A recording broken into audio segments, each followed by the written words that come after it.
जय सियाराम, जय मिथिला धाम।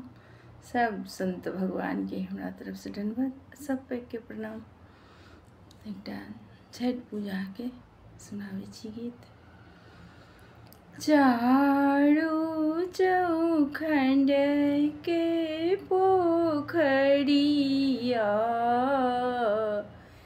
ओइमे घाट मढ़ब, ओइमे घाट मढ़ब।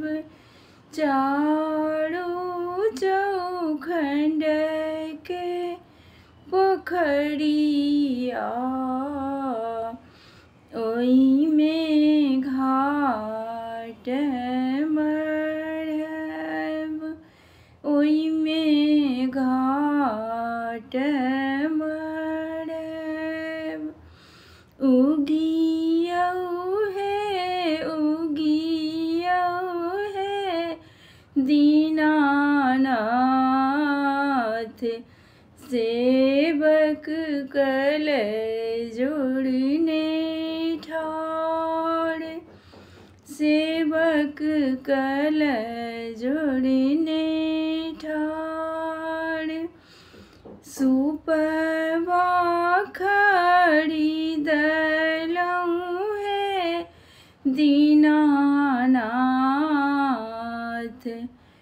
गेलहुँ पटना बाजार, गेलहुँ पटना बाजार।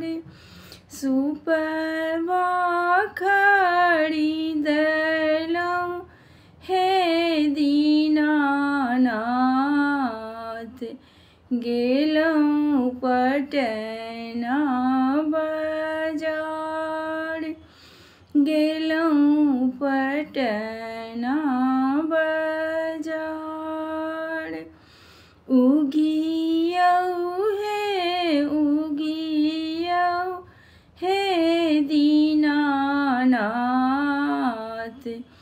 सेवक कल जोड़ी ठाड़, सेवक कल जोड़ी ठाड़। मिनती करै छी हे दीनानाथ, स्तुति करैए पुकार, स्तुति करैए पुकार। गोदी के बालकवा तू दीहा, सुन मिनती हमार, सुन मिनती हमार। उगियौ हे दीनानाथ,